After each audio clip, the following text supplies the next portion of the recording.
لزم وليخشى الذين لو تركوا من خلفهم ذرية ضعافا خافوا عليهم اور بکار دی چې تاسو چې وبېرېږي هغه خلک چې پرېښي دي خپل شاته خپل اولاد کمزوره او د هغو په باره کې دي بېرېږي فلیتقوا الله اور بکار دی چې د الله څخه وبېرېږي وليقولوا قولا سدیدا اور بکار دی چې خبره وکړي ډېره سمه خبره.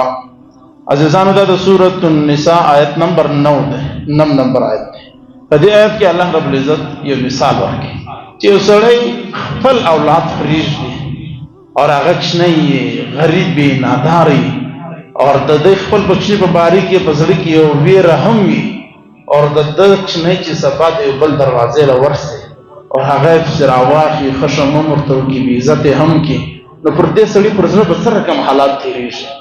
الله رب العزت فرمایي چې د هغه رقم د بل د کوچني په باره کې سوچ فکر وکړه چې زما پر کوچني څنګه تېرېږي د هغه رقم د ده پر کوچني به څنګه تېرېږي.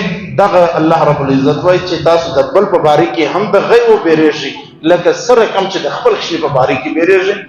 خلاصه یې دا که چیرې ستا بچی یتیم وای تا به د حق ډېر خیال ساتي. نن چې د بل بچی یتیم دی حق خیال وساته. ستا بچی یتیم او مسکین وای تا به ډېر خیال ساتي. نن که د بل بچی مسکین ستا پر دروازه راغلی دی ته هغه هم ډېر خیال وساته. اور دا کله کېږي چې په زړه کې د الله خوف وي. د مال د درېیم حصې سره وصیت کولی شي، د دې څخه زیات د مال وصیت نه شي کولی. زموږ چې کوم رواج دی هغه د قرآن متصادم د قرآن څخه ضد دی هغه قانون او رواج زموږ سره.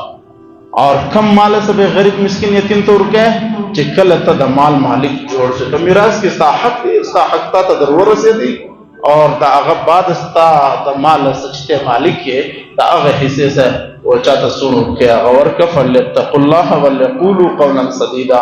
خو دوې خبرې به یاد ساتئ، یو د الله ویره په زړه کې اور بل صفا صفا سپینه سپینه سیده سیده خبره به کوئ. د الله ویره چې راله نو انشاءالله میراث هم تقسیمیږي. چې د الله ویره نه وي د چا پلار هم تقسیمولی نه شي. نن د مخامخ ورونه تقسیمونه کوي خور نه راغورځېد. الله ویره نه شي چا څه ویرېږي. خور خو نه په عدالتو کې ګرځېدی شي نه پر ملایانو ګرځېدی شي نه خوندې تا د غاړه نیسي. نن مخامخ ورونه ناست جایداد تقسیموي.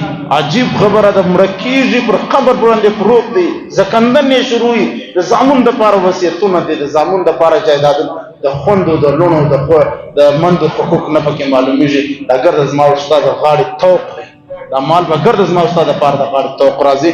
الله وایي ولیقولوا قولا سدیدا سپینه سپینه او سیده سیده خبره وکړئ.